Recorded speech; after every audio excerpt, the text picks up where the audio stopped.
Today in the workshop is my brother's cheapo Squier Affinity P-Bass. Ba-boom. This thing has 15 or 20-year-old strings on it. It's not normally that loose, but anyway, I'm going to snip these guys all off.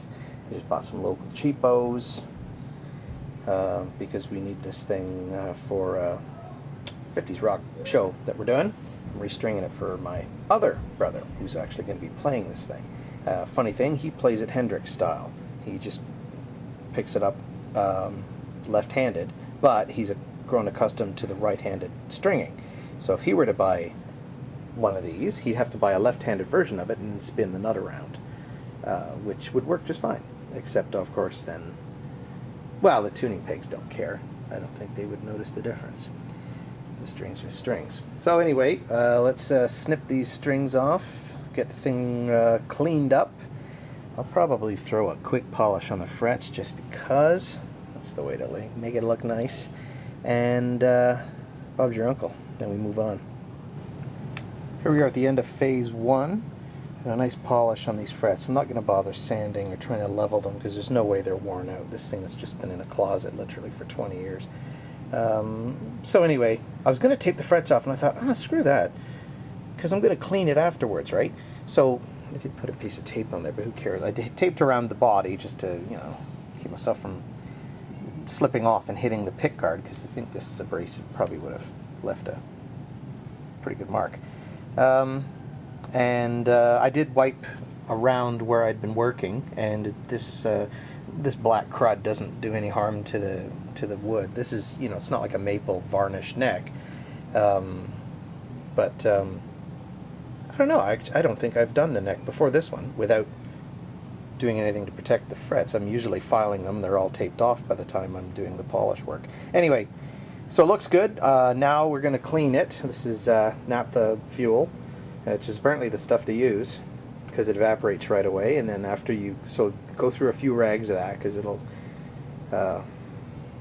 pick up lots of crud and DNA and grossness. And then condition the wood. So I've got some of that Dunlop rosewood lemon oil or whatever it's called, and new strings, and then set up. And I think I was checking the neck relief before, and it looks good. So it's probably just that the bridge is set up too high, and that's easy to fix. But we'll do a proper neck setup, make sure that everything's right, get the action down where it should be. The action, you should have seen it. I should have showed it to you. It was stupid high. Something like, oh, it was easily 5-6 millimeters. It's ridiculous. It's like playing a harp. So anyway, we're looking good. Next step, clean up. Well, that's more like it. Nicely cleaned, conditioned, polished, and soon to be strung. All right, last step is the setup. So we got to check the relief, and then we have to check the bridge height. So step one is relief. Step one is getting this capo on the first fret, and I fret it at 17, and then I stick my handy dandy little feeler gauge under the 7th fret, just roughly halfway, and we're looking for, I forget what the number is, in 64ths, I guess 9/64ths, I think. Whatever it is, I've worked it out to about 35 to 40 hundredths of a millimeter anyway, so like 0.3, 0.4 millimeters at the 7th fret. And it should also ring out, so let me see if I can hold my phone with my camera with my chin. Probably not. And aim it. The note rings out. I don't know if you saw that. Neat attempt. Anyway, so I got the height I want. Strings being, you know, fretted at both ends, so that takes the sort of bridge height out of the equation. Now we're aiming for bridge height, and a couple things are wrong. One of them is these bridge saddles are not level. The saddles themselves don't have to have an arc to them. They need to each individually be flat so that they sit stable and don't sort of collide with each other. So I've set this one down a bit, and I found a nice string height. Let's see what it is. This is going to be hard to see. Oh, this is going to be very hard to see. Whoops. See if I can hold a camera and a little flashlight. And we want about the 12th fret. So, what do we see there?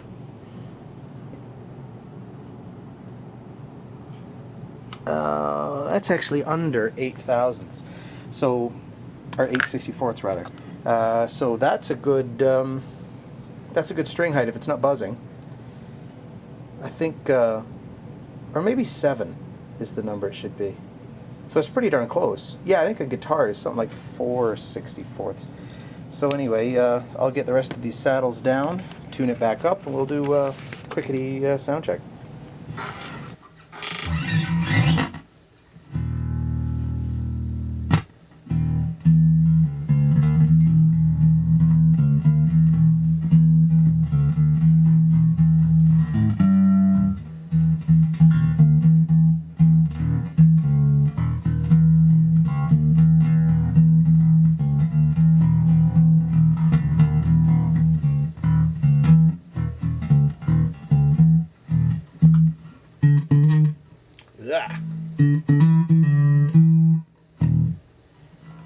Pretty good, cleans up nice, looks great with the polished frets.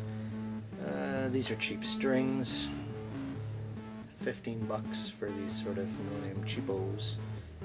The next set up was 30 bucks, that's what you get for living in a small town. And I suppose if I was willing to ship stuff to myself via eBay, I could get a much better deal, but for right now, this is a job done.